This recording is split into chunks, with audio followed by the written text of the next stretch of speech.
Broadcasting live from the Business RadioX studios in Atlanta, Georgia, it's time for Atlanta Business Radio. Brought to you by OnPay. Built in Atlanta, OnPay is the top-rated payroll and HR software anywhere. Get 1 month free at onpay.com. Now, here's your host. Lee Cantor here, another episode of Atlanta Business Radio, and this is going to be a fun one. But before we get started, it's important to recognize our sponsor, OnPay. Without them, we couldn't be sharing these important stories. Today on Atlanta Business Radio, we have Hanno Ekdahl with Idenhaus. Welcome. Thanks, Lee. It's a pleasure to be here. Well, I'm excited to learn what you're up to. Tell us about Idenhaus Consulting. How are you serving folks? How are we serving folks? Well, hopefully with a lot of good cybersecurity advice. So Idenhaus started almost 8 years ago in March of 2014. We started with some identity management and cybersecurity work for some local Atlanta companies and have evolved from there. Part of what we do is help organizations get their arms around their cybersecurity posture. How well are they protecting their systems, and then help them move from where they are today to a more secure position in the future. So now, what was the genesis of the idea? I'm sure the tactics have changed dramatically in the 8 years you've been around, but maybe foundationally and fundamentally, the idea of cybersecurity is kind of the same, I would think. So, yeah, the notion of cybersecurity, it started with usernames and passwords back in the day, right? And then once we started networking computers together, the security model started to change because now it's not me logging into my local desktop. Now I'm logging into a network. And so everyone potentially has access to everything if anyone can log into your network. So then how do we start segregating things off to protect them? And those techniques have evolved dramatically over time. So password protecting folders, but on a more sophisticated level. If you think about your network as, it used to be like inside, outside, like a castle, right? So anyone who got through the front door of your castle could get access to everything that was inside the castle. And we've changed that model now. So we have things like network segmentation, where you think about having like secure rooms within the castle that each one has its own security that's hardened and makes it very difficult to get in. So just getting in the front door doesn't necessarily get you anywhere interesting. Now, how has the pandemic impacted your business in terms of, at one point, the only way to get in the castle was to physically be in the office of the castle. And now people are taking their own devices, their own computers, and they're, accessing the castle from all over the planet as, work becomes more remote and their client base is more remote and everybody wants instant access without any friction, but friction is kind of important to keep the bad guys out. I couldn't have said it any better myself, Lee. So it's almost like, if you want to think of an analogy that everyone can understand, it's like having brakes on your car, right? The idea is, you wouldn't want to drive your car at 100 miles an hour if you couldn't stop, right? Right. So security really should be like brakes. It's a fundamental part of running the organization. It doesn't necessarily have to create friction with customers and your employees. They can have a relatively seamless access experience and get to the assets that they should get access to. But the brakes are there to make sure that bad guys aren't able to access things and that internal employees aren't able to access things they shouldn't access. Like I wouldn't want someone accessing my medical records just because they're some staff person at the hospital, for example. Now, I always thought that this was a problem early on when it came to passwords. Just give me your take on this. If they would have said initially, instead of passwords being like 8 characters or 6 characters, they would say like make a sentence or, a phrase that you recognize rather than letters or numbers. I would have thought that you would have had more protection in an easier way for the person to remember what that password is. And, in a world that requires you to change it, it seems like every 30 to 90 days.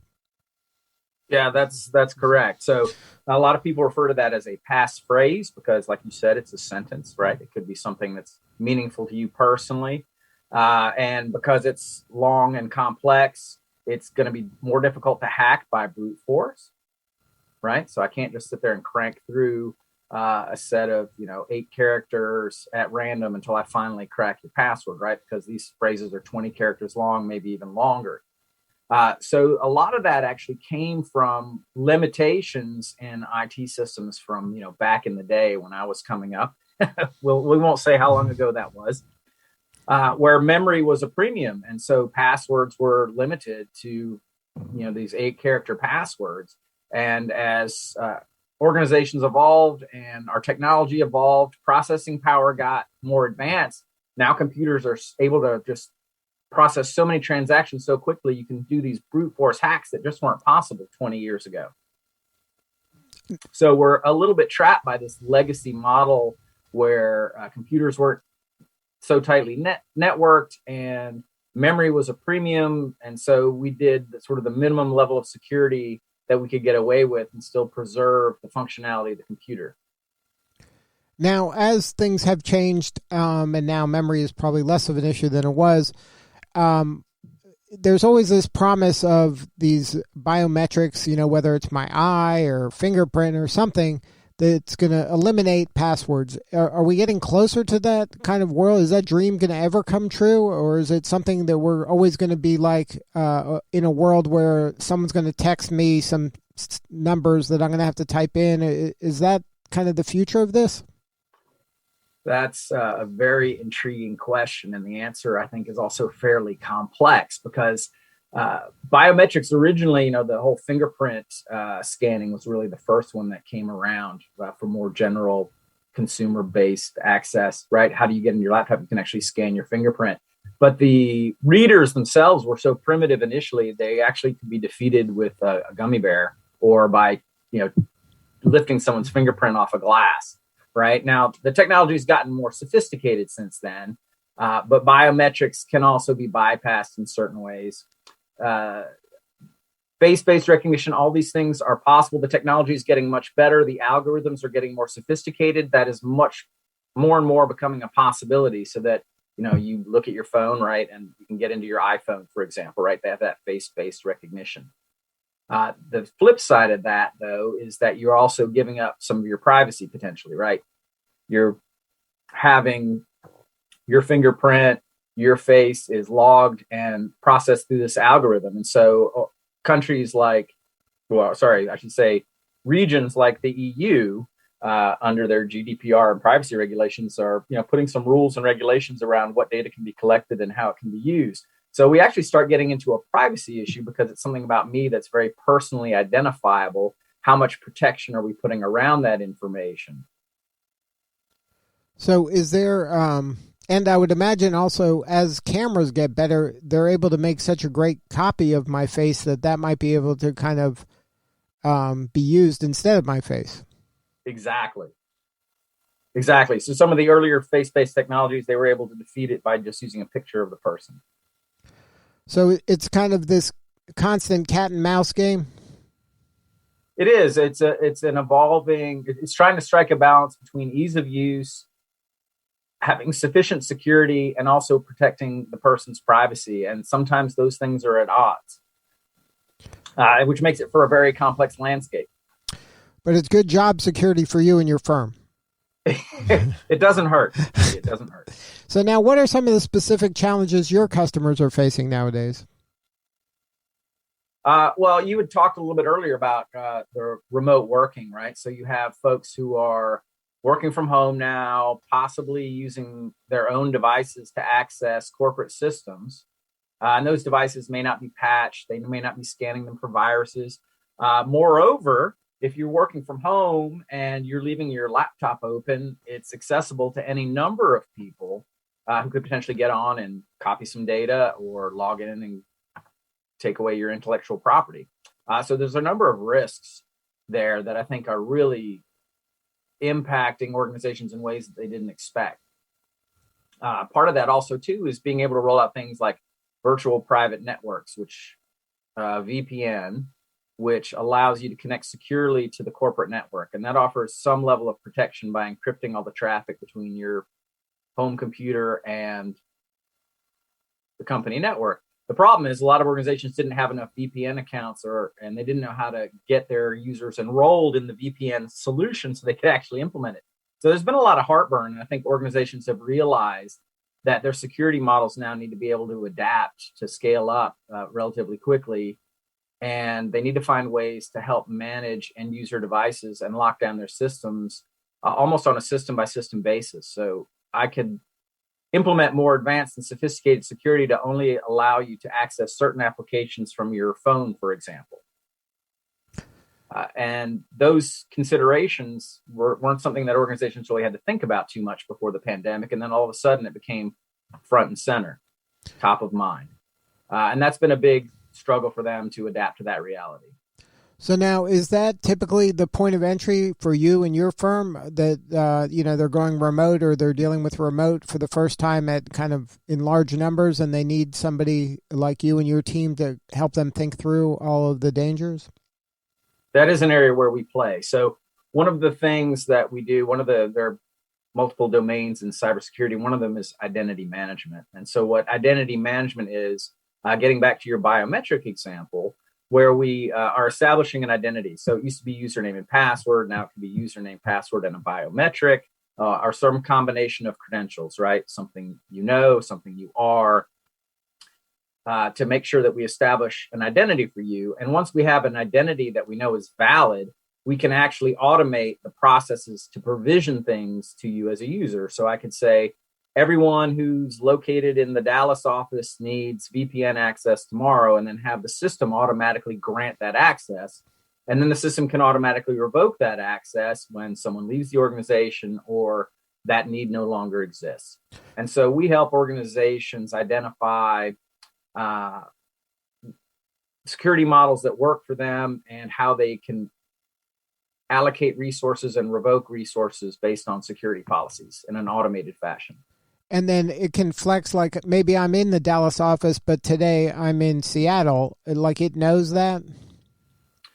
Yes, you can actually do some fairly sophisticated things based on location changes, whether it's tying into a badging system. So we can also manage your physical security and also identify things like which office you're working out of. So as long as we're tracking it in a system and I have it available in the IT world, I can make a decision based on that. So we usually call that attribute-based access control.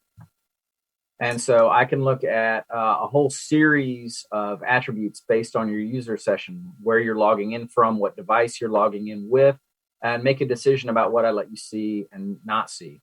And that's a great way for organizations to manage risks on a real-time basis.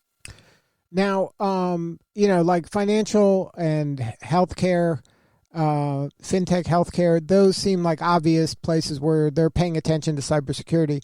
Do you find that cybersecurity is trickling down into other businesses or other industries that maybe they weren't as kind of active in that space, or maybe weren't paying as much attention because they didn't feel like they had anything worth taking or worth, hacking into, and now that is changing?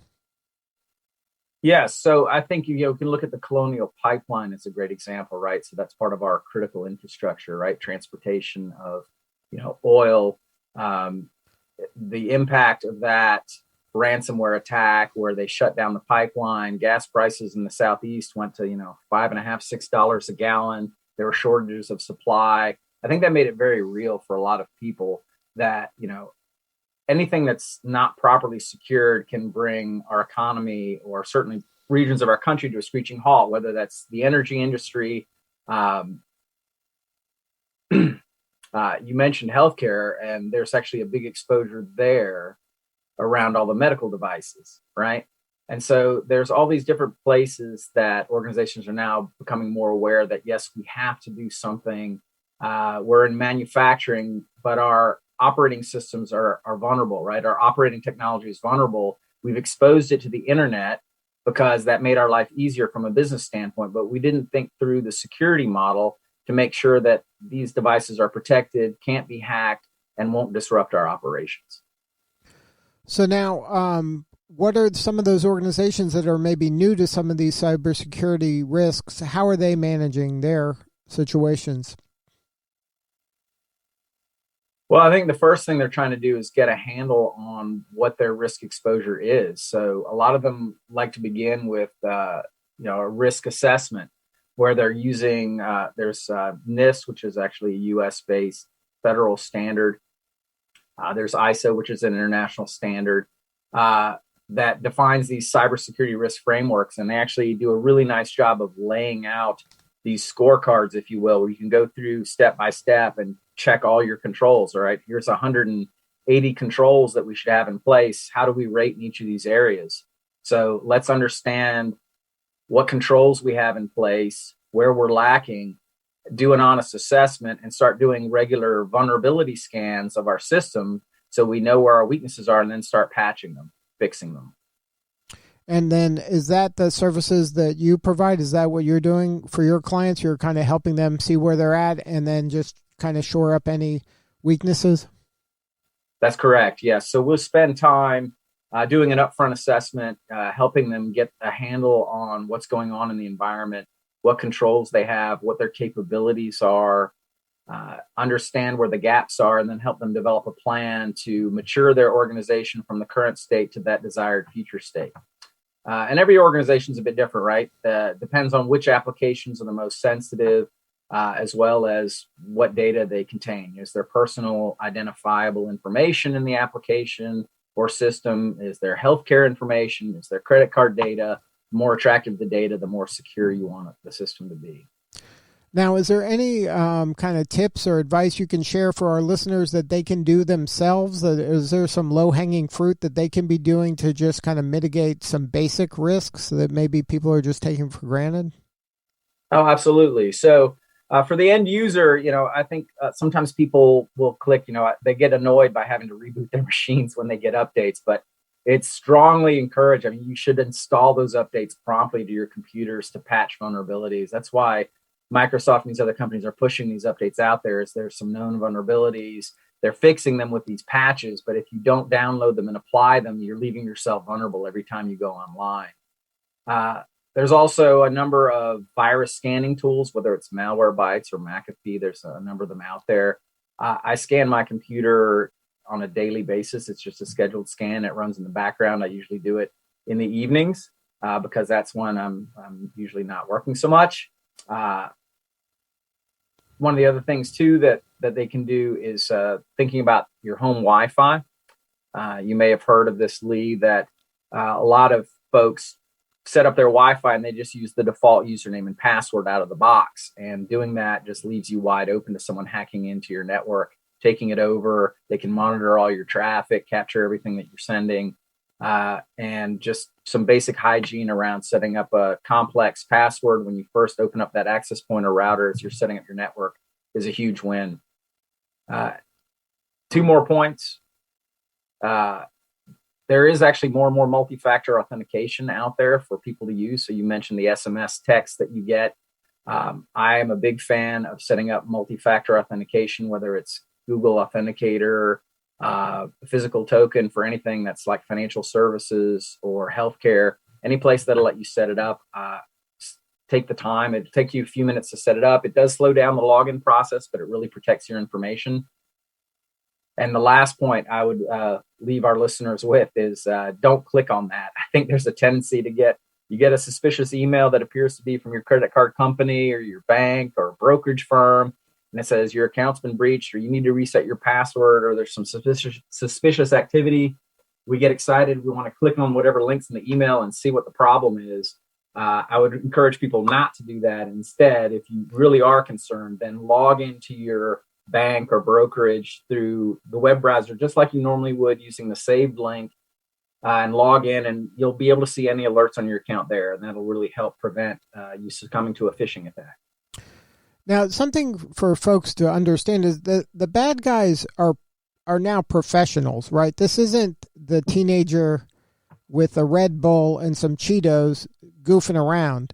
Like, this is an organized crime. This is organized criminal activity that they're doing strategically on purpose. They're whiteboarding. This is a professional operation. This isn't just, kids anymore. Absolutely. And so how do you compete with, nation state level resources, right? Because some of the hackers are, funded by the state, right? Whether they're coming out of China or Russia or wherever. Back in 2016, the federal government held a commission on enhancing national cybersecurity, where they were trying to evaluate the risk and come up with recommendations, especially to help small to medium-sized businesses cope with this, right? And the information that came out of this analysis was that we need to have more public-private partnerships, and there needs to be more resources for the small to medium-sized businesses, because they just don't have the budgets to invest to provide an adequate level of security. So there has to be some federal funding or state level funding to help these organizations become compliant. And then how are we doing? If you look in your crystal ball, are we winning? Is it a draw? What's happening out there? I think at this point we're losing, unfortunately, if I'm going to be completely honest. The biggest weakness we have is actually people. It's much easier for me to do a little bit of social engineering and figure out, who your favorite pet was from Facebook or whatever, because you answered a survey and you tend to use that as your password. So hacking people is a lot easier than hacking systems. I can invest a lot of money in protecting my system, but if I'm not practicing good cyber hygiene at an individual level, then I'm putting everything at risk. And so the weakest link continues to be people, and companies really are underinvesting in cybersecurity training and awareness for their employees. So it goes beyond the business. It really gets into their personal, which it goes back to the privacy. It's fascinating how this is all connected.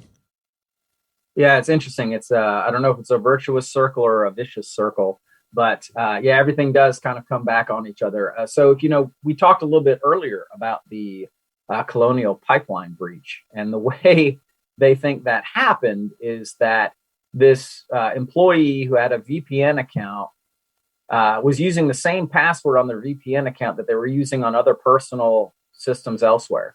And so their other account or accounts got breached. That information was published on the dark web. Some hackers got a hold of it, figured out that this person worked at the pipeline, and was able to access the VPN and get into the system and launch this ransomware attack.